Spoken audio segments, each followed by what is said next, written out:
A few days ago, I put up this video. This video got a lot of attention because it showed a mother feeding her teenager shit, just processed shit. A lot of you people watched it. You were very, very angry. You demanded that this woman should be arrested.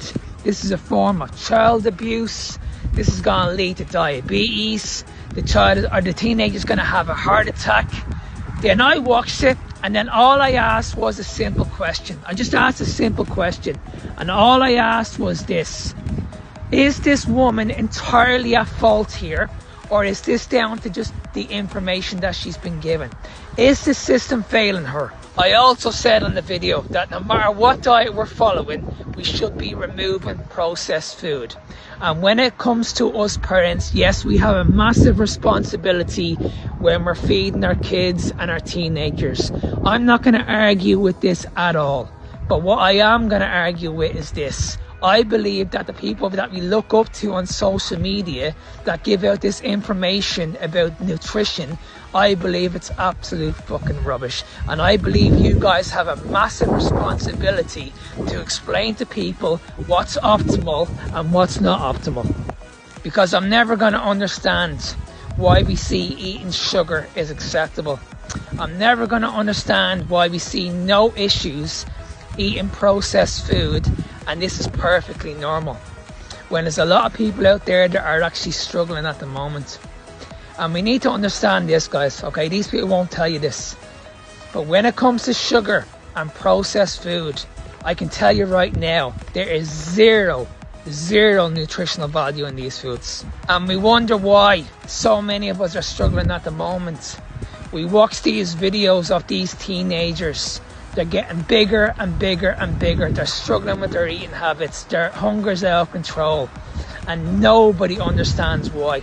All they're talking about is just that you need to put these people on a low-calorie diet. That's all you need to do. Guys, listen, it's never going to work. This teenager could have been on a low-calorie diet, but I can promise you this right now, he would have struggled.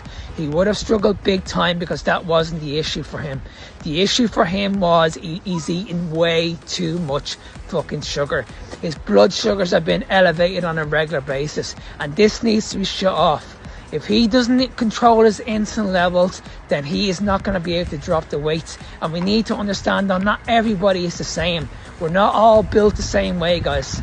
And this is what really, really annoys me, because at the moment, we're seeing a lot of people at the moment, even kids.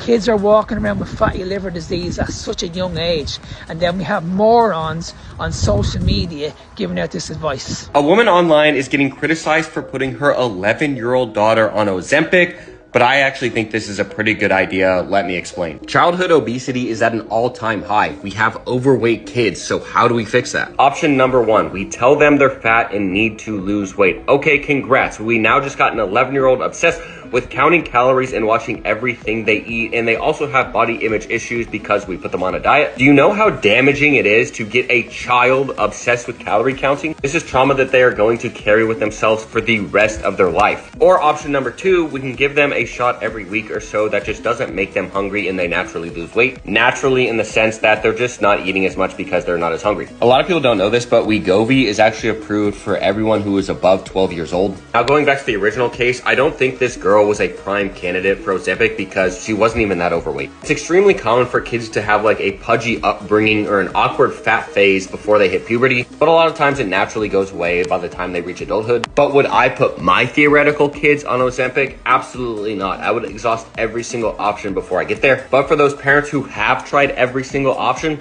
why not, bro? It is approved for use above the age of 12. It's gotta be healthier than having an extremely overweight child, right? Let me know what you guys think about this whole situation. And I'm not saying this should be the first option you go to. I'm just saying it should be. Do you see where I'm going here? When these people put you on a diet, a low-calorie diet, a low-fat diet, but then nothing is working. Nothing is shifting at all. These people are running out of options. They haven't got a clue what's going on. So next thing they say, okay, this could be genetic. This could be the disease. You go and see your doctor. Your doctor says, right, okay, haven't got a clue how to address this. So I'm going to put you on these weight loss pens. You're going to be on these weight loss injections for the rest of your life. Guys, listen to me. You can address this issue very, very easily. And that's just down to the food that you're eating.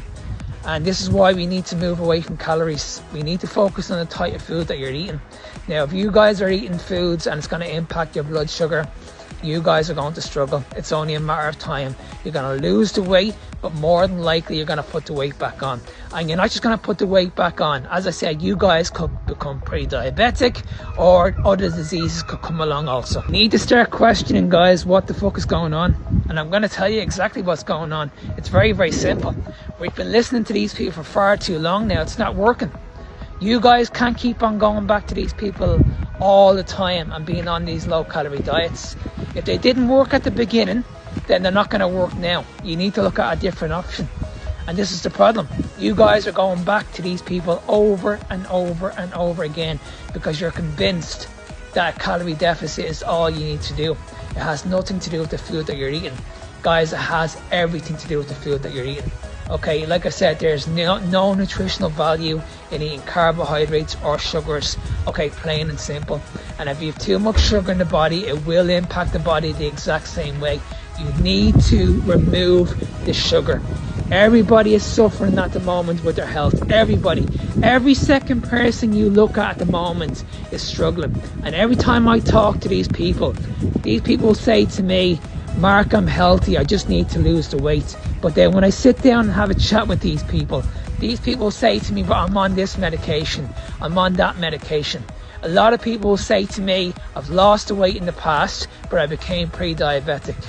Guys, this is the wrong message. A lot of people are focusing on losing weight to get healthy. No, you need to be healthy to lose weight, guys. Because at the end of the day, and trust me when I say this, these people haven't got a clue about what food addiction is. Not a clue.